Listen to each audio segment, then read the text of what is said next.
السلام علیکم ورحمۃ اللہ وبرکاتہ۔ الحمد للہ رب العالمین والصلاة والسلام علی اشرف الانبیاء والمرسلین نبینا محمد صلی اللہ علیہ وسلم۔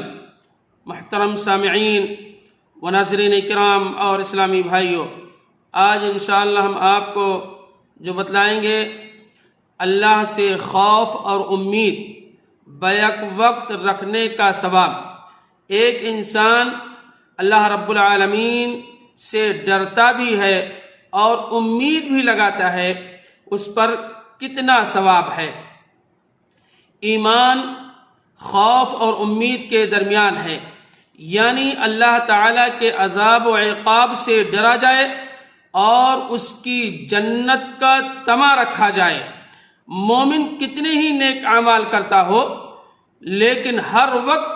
ڈر لگتا رہتا ہے، انسان ڈرتا رہتا ہے شاید میری نیکیاں بارگاہ الہی میں قابل قبول ہوئی ہیں یا نہیں ہوئی ہیں قابل قبول، شاید میرا خاتمہ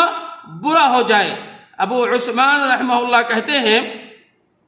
نے کہا کہ گناہ کرتے جانا اور پھر نجات کی امید رکھنا بدبختی کی نشانی ہے۔ علماء کرام لکھتے ہیں، بتلاتے ہیں کہ حالت صحت میں اپنے دل پر خوف غالب رکھنے اور مرتے وقت اس کے رحم و کرم کی امید زیادہ رکھی جائے۔ اسی لیے امام بخاری رحمہ اللہ نے اپنی کتاب صحیح بخاری کے اندر کتاب الرقائق میں ایک باب باندھا ہے اور اس باب کا نام رکھا ہے باب الرجاء مع الخوف، یعنی اللہ کے خوف کے ساتھ رحمت کی امید رکھنے کا ثواب کیا ہے۔ اللہ رب العالمین نے قرآن مجید کے اندر سورہ سجدہ کے اندر اور آیت نمبر 16 کے اندر ذکر کیا، تتجافى جنوبهم عن المضاجع يدعون ربهم خوفا وطمعا ومما رزقناهم ينفقون۔ ان کے پہلو بستروں سے الگ رہتے ہیں، یعنی تہجد کی نماز پڑھتے ہیں اٹھ کر کے رات کو اور اپنے رب کو پکارتے ہیں، اپنے رب کو یاد کرتے ہیں، اس کے عذاب سے ڈرتے بھی ہیں اور اس کی جنت کی امید سے پکارتے بھی ہیں، یعنی جنت کی امید رکھتے ہوئے وہ اپنے رب کو پکارتے بھی ہیں۔ اللہ کی رحمت سے نا امید ہونا کیا ہے؟ کفار کا شیوا ہے۔ یہی وجہ ہے کہ سیدنا یعقوب علیہ السلام نے جب اپنے بیٹوں سے کہا کہ وہ مصر جائیں اور سیدنا یوسف علیہ السلام اور اس کے بھائی بنیامین کے بارے میں پتہ لگائیں، پوچھیں، تو ساتھ یہ بھی درس دیا اور بیٹوں کو بتلایا کہ اللہ کی رحمت سے نا امید نہ ہو، اس کے لیے اس کی رحمت سے صرف کافر لوگ نا امید ہوتے ہیں۔ اس لیے اللہ رب العالمین نے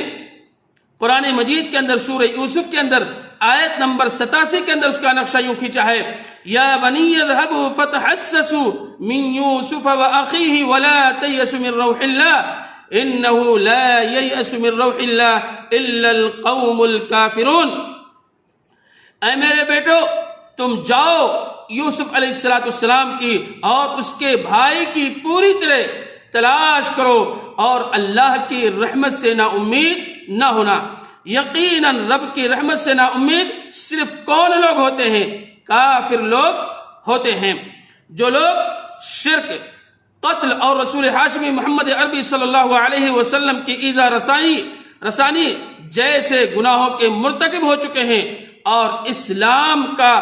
ارادہ رکھتے تھے، لیکن انہیں خوف تھا کہ شاید ان کے گناہ معاف ہو یا نہ ہو۔ جو لوگ اسلام کے اندر داخل بھی ہونا چاہتے تھے وہ ڈرتے تھے کہ ہمارے گناہ معاف ہوں گے کہ نہیں ہوں گے، اور ہم نے فلاں چیز شرک کیا ہے، ہم نے قتل کیا ہے، کیا ہمارے گناہ معاف ہوں گے یا نہیں ہوں گے؟ تو اللہ کے نبی علیہ السلام نے فرمایا، اللہ عز و جل جو کہ رحیم ہے، غفور بھی ہے، انہوں نے اپنے رسول صلی اللہ علیہ وسلم کو حکم صادر فرمایا کہ انہیں اور اللہ کے تمام بندوں کو اس کی وسیع اور رحمت اور عظیم و مغفرت کی خوشخبری دے دیں، انہیں اللہ کی رحمت سے نا امید نہیں ہونا چاہیے، وہ اپنے بندوں کے تمام گناہ کو معاف فرما دیتا ہے۔ اور اس لیے وہ بڑا معاف کرنے والا اور بے حد مہربان ہے۔ اللہ رب العالمین نے قرآن مجید کے اندر سورہ زمر کے اندر آیت نمبر 53 کے اندر ذکر کیا، قل یا عبادی الذین اسرفوا علی انفسهم لا تقنطوا من رحمت اللہ ان اللہ یغفر الذنوب جمیعا انہ هو الغفور الرحیم۔ اے میرے نبی صلی اللہ علیہ وسلم، میری جانب سے کہہ دو کہ اے میرے بندو، جنہوں نے اپنی جانوں پر یعنی گناہوں کا ارتکاب کر چکے ہیں یا زیادتی کی ہے، تم اللہ کی رحمت سے نا امید نہ ہو جاؤ۔ بالیقین اللہ تبارک و تعالی سارے گناہوں کو بخش دینے والا ہے، واقعی وہ بڑی بخشش اور بڑا مہربان ہے۔ علامہ شوکانی رحمہ اللہ اس آیت کے کریمہ کی تفسیر میں لکھتے ہیں کہ یہ آیت کریمہ قرآن کریم کی سب سے زیادہ امید کی بھری ہوئی آیت ہے۔ اس میں اللہ تبارک و تعالی نے بندوں کی نسبت اپنے رب کی اپنے طرف کی ہے، اور پھر انہیں گناہوں کے ارتکاب میں حد سے متجاوز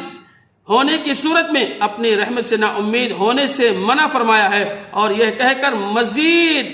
کرم فرمایا ہے کہ وہ تمام گناہوں کو معاف کر دینے والا ہے۔ اسی طریقے سے اس آیت کریمہ کی تفسیر میں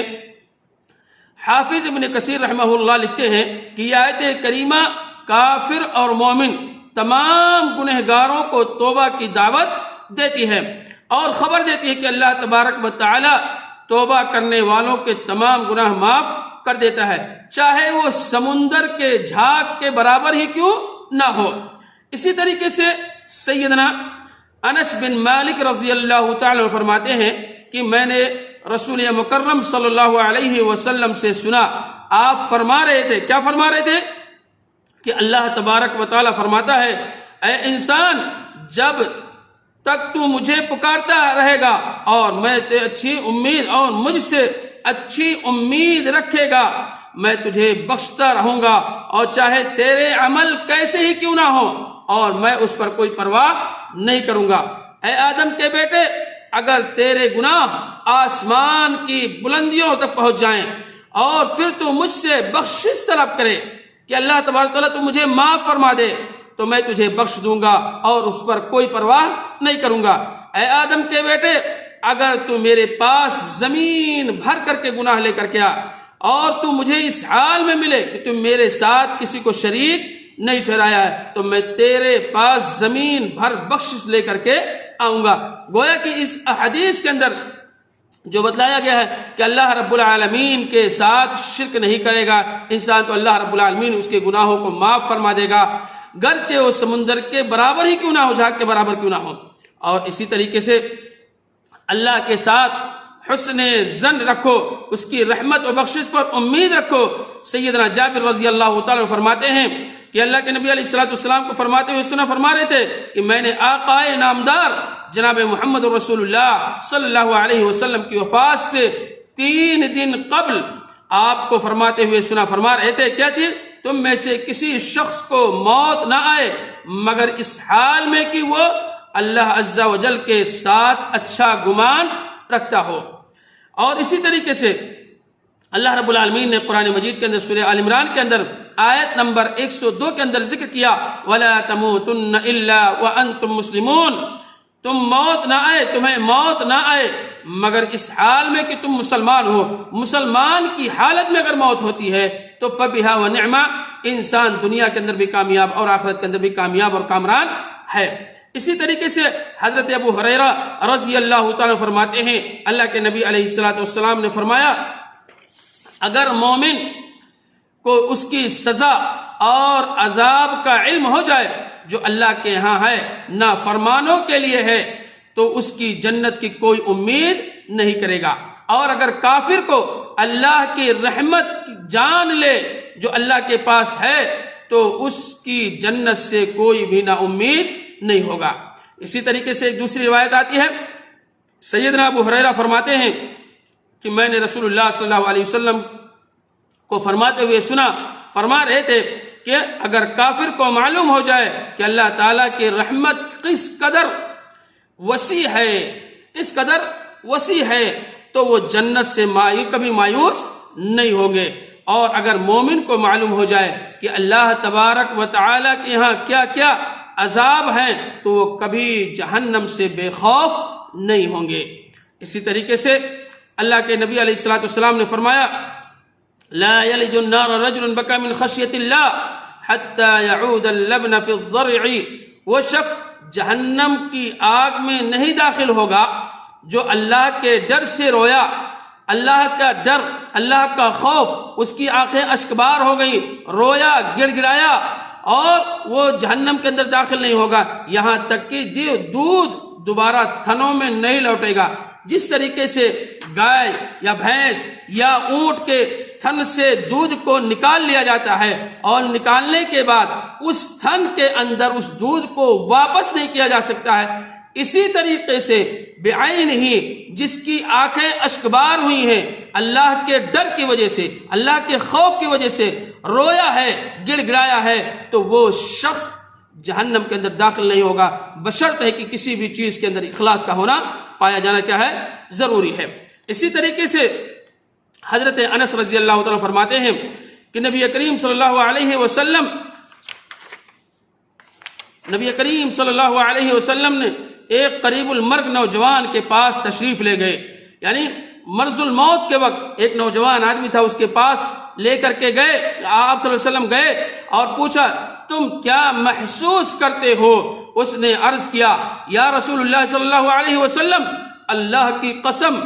ڈرتا بھی ہوں اور اللہ تعالیٰ کی رحمت سے امید بھی لگائی ہوں۔ بتائیے، وہ کہہ رہا ہے مرض کو، موت کا وقت قریب ہے، اللہ کے نبی صلی اللہ علیہ وسلم نے پوچھا، وہ کہتا ہے میں ڈرتا بھی ہوں اللہ رب العالمین سے اور اس سے امید بھی لگا کر کے بیٹھا ہوں۔ اور رسول اللہ صلی اللہ علیہ وسلم نے فرمایا اس موقع پر جب کسی کے دل میں خوف اور امید جمع ہو جائیں، یعنی خوف بھی ہے اور امید بھی دونوں جمع ہو جائیں، تو اللہ تعالیٰ حسب امید فضل و کرم کرتا ہے اور حسب خوف محفوظ و مامون رکھتا ہے۔ اے آدھیوں سنبھل کے چلو، شاعر کہتا ہے اے آدھیوں سنبھل کے چلو، اس دیار میں امید کی چراغ جلائے ہوئے ہیں ہم۔ اسی طریقے سے ایک حدیث آتی ہے سیدنا انس مالک سیدنا انس سے مروی ہے، کہتے ہیں رسول اللہ صلی اللہ علیہ وسلم نے فرمایا 3 کام نجات دینے والے ہیں، 3 کام نجات دینے والے ہیں۔ تو 3 کام کیا ہیں؟ سب سے پہلا یہ کہ خفیہ اور اعلانیہ اللہ تبارک و تعالیٰ سے ڈرنا، خفیہ طور پر لوگوں کو دکھلانا نہیں ہے، خفیہ طور پر دل کے اندر اللہ رب العالمین سے ڈرنا، اور اعلانیہ ظاہری طور پر بھی انسان پتہ چل رہا ہے کہ اللہ رب العالمین سے ڈر رہا ہے۔ اور دوسری چیز جو بتلایا آپ صلی اللہ علیہ وسلم نے، فقیری اور امیری میں میانہ روی اختیار کرنا۔ انسان فقیر ہے پھر بھی میانہ روی اختیار کرتا ہے، اور امیری میں مالدار خوب ہو گیا، پیسے ہو گئے، سب کچھ ہو گیا، لیکن اس کے ساتھ ساتھ تب بھی وہ میانہ روی اختیار کرتا ہے، زیادہ اسراف بھی نہیں کرتا ہے۔ اسی طریقے سے تیسری چیز جو آپ صلی اللہ علیہ وسلم نے فرمایا، غضب اور رضا میں عدل اور انصاف سے کام لینا۔ تو یہ چیزیں تھیں میرے بھائیوں جو ہم نے آپ کے سامنے جو ذکر کیا ہے کہ اللہ سے خوف اور امید بیک وقت رکھنے کا جو ثواب ہے، تو ہم اور آپ اللہ رب العالمین سے ڈرے بھی اور اللہ رب العالمین سے امید بھی لگائیں۔ انشاءاللہ جب انسان اللہ رب تبارک و تعالیٰ سے ڈرے گا اور اس کے دلوں کے اندر اللہ کا ڈر، اللہ کا خوف پیدا ہوگا، تو انشاءاللہ اس کے بدلے میں اللہ رب العالمین اسے جنت کے اندر داخل فرمائے گا۔ اور انسان یہ امید بھی لگائے کہ اللہ رب العالمین غفور الرحیم ہے، احکم الحاکمین ہے اور بخشنے والا ہے۔ اللہ تبارک تعالیٰ سے امید یہ لگائے کہ اللہ تبارک تعالیٰ تو مجھے جنت الفردوس کے اندر جگہ عطا فرمائے۔ اللہ رب العالمین سے دعا ہے کہ الہ العالمین تو ہمارے دلوں کے اندر اللہ رب العالمین کا ڈر پیدا فرما دے۔ الہ العالمین تو ہمیں کل قیامت کے دن تو اپنے عرش کے سائے کی طرح جگہ دے دے۔ الہ العالمین ہم میں سے جو لوگ بیمار ہیں تو ان کو شفا یاب کر دے۔ الہ العالمین ہم میں سے جو لوگ مقروض ہیں تو ان کے قرض کو تو ادا کرا دے۔ الہ العالمین تو ہمیں الہ العالمین ہم میں سے جن کے والدین اس دنیا سے جا چکے ہیں، الہ العالمین تو ان کے قبروں کو تو روشنی سے بھر دے اور انہیں جنت الفردوس کے اندر جگہ عطا فرما۔ الہ العالمین ہم میں سے جن کے والدین زندہ ہیں تو ہمیں توفیق دے، ہمیں ہدایت دے کہ ہم اپنے والدین کی زیادہ سے زیادہ خدمت کر کے اپنے آپ کو جنت کا مستحق بنا لیں۔ ربنا تقبل منا انك انت السميع العليم وتب علينا انك انت التواب الرحيم۔ السلام علیکم ورحمۃ اللہ وبرکاتہ۔